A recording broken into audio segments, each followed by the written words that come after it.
of your own head when syempre, di ba, you really have to internalize all that suffering that the characters are going through. And I noticed na medyo may mga lighthearted moments. So I was wondering also if that was like a conscious effort to balance out, the vibe of the movie. So, ayan. So that's my question. Like, what do you guys do to decompress? Ayan. Nag-aamoy ng mga mentol sa init ng araw. Tsaka powder, cooling Powder, cooling powder, electric fan. Stuff like that.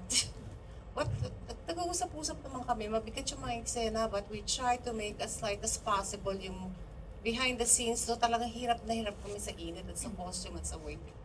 But we all love each other and we go, enjoy na enjoy kami sa ginagawa namin. We love the film so much that who cares kung nahirapan kami, nahihilo kami, whatever. Si Percy. Natatawa na ako. Eh, yung location talaga namin. Hirap, naglalakad kami, nakapaa, puro tayo doon ng kalampaw, ng pumping. Puro lang. Puro sugat yung mga binti namin dahil yung mga halaman doon na talahe, oh my God. Mga bato, lalakad ka nakapa, aray, buti naman, nakatalikod ako. But it was so worth it. Nakita naman ninyo, ang ganda lumabas ng pelikula. Naghirap kami doon. Talagang, but we love it. Do you remember one scene na pa-sunset na pero may nakita kang maganda? May nakitang shot, palikod. Ay, maganda yun! Okay, ikaw ulit! Pinakit kasi yung Miss A sa tuk-tuk yung Kasi maganda eh. Kasi papalubog yung araw. Kasi pula na yung araw. Eh, nandun sa tuktok, oh my God, paano ko pakakarating doon? Ngayon na, direct tara. Hindi mo balik na ako. Ngayon na para makuha mo talaga. Gusto ba na lagyan ng Lyoko Plus yung paa ko? Hindi ba tanggal yung Lyoko Plus sa paa ko, no? Habang nakaparty na, magpapaan na lang ako. Okay lang. And of course, they fed as well. Naman, So, walang pag katapusan. busog, Pataba oo. na nga kami ng pataba hanggang ending. Ganon. Ganon yung We truly lambing enjoy sa isa't na. isa. Oh, ito talaga. Mama ko ito eh. Oo, ako ang kanyang mama doon. Tinanggap ko na lang. Oo eh. Tinawag niya ako isang Mama Mama! Eugene." Mama? So, syempre, Hilda Coronel siya. Sige na lang din. Ayun pala So, baby ko na siya. Baby yan, baby niya ako. Baby namin. Para kaming pamilya doon, isang pamilya. And it's really hard na yung to get out of character sometimes. So dinadala mo pa rin yung sa hotel. May memorya ako, nung oras ako matutulog. Oh my God, bukas na yung Spanish lines ko. Hello. Hindi ako makatulog nung gagawin ko yun. Direct na panaginipan ko yung Spanish lines ko. Yeah, kasi we start at 3 Yeah, in the 3, 4 morning. yeah.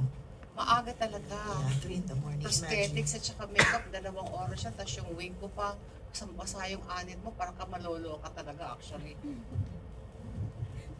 How about you, Miss Jenica? Would you like to add? Kami naman ang mahaba ngayon. Ano ba? Hindi. Huwag na natin sama yun. Ito na ata ang ito na ata yung una at huling ko period na gagawin. Hindi ata Ayaw ako na pang niya. hindi sa totoo lang direct parang hindi ako pang ganito po. Hirap na hirap po talaga ako. Siguro yung style ko po kasi with acting is that I memorize my lines a day before. Para pagdating na ng shooting, inaalam ko talaga yung breakdown. Para pagdating ng shooting, emotion na lang yung iniisip ko. Hindi ako multitasker, direct, hindi ako ganun kagaling. Yung parang may emosyon, tas iniisip mo din yung line mo. Ang hirap. Ang hirap. Tapos lalo na kapag kunyari duguan ka, di ba Karo Syrup, yung langaw pupunta pa, natama mo na yung linya mo, tapos mauulit dahil yung langaw. Daming Diba, langaw. ate? Daming Parang langaw, sobra. na-chamba mo na. Sabi ko, hindi. No joke. Sinabi ko talaga po sa manager ko, pag meron tayo ulit gagawin na period, i-sure natin na kaya nila nung production na every other day. Meron akong 1 whole day na ano nga yung line ko ulit. Lalo na si Leonor, best in narration, nakakainis. Parang sabi ko, bakit naniwala sa akin yung writer? Bakit naniwala siya? Kaya ko to. And thank you, Miss Hilda. Alam mo sa... Napagod ako ng kawa ng ube na yan, nasunog na yung ube. Oo! Dahil ang terrible. Yung braso ko, okay na, exercise. Oo! Tapos may... Puro Miss Hilda, may yakap ka sa akin. Na-appreciate ko talaga si Miss Hilda. Doon na nabasag yung parang ma-intimidate ka or something kasi sabi niya, hey, you're shaking. Nanginginig.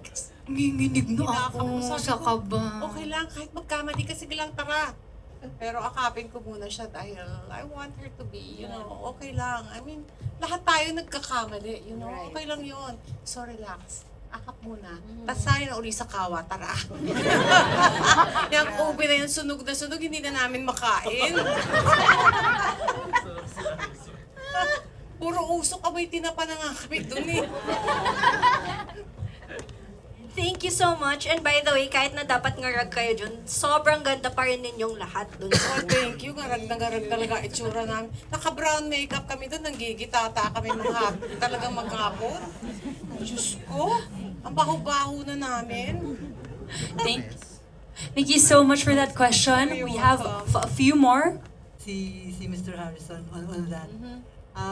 How long did it take you to memorize po your Spanish lines? The memory was easy. Nung pisahan ko na yun sa ano pa lang sa Amerika, kasi yung lane niya to, may memorya ko na, I can do this.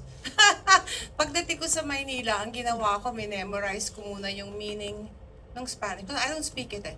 So I have to memorize it so I know what I'm talking about.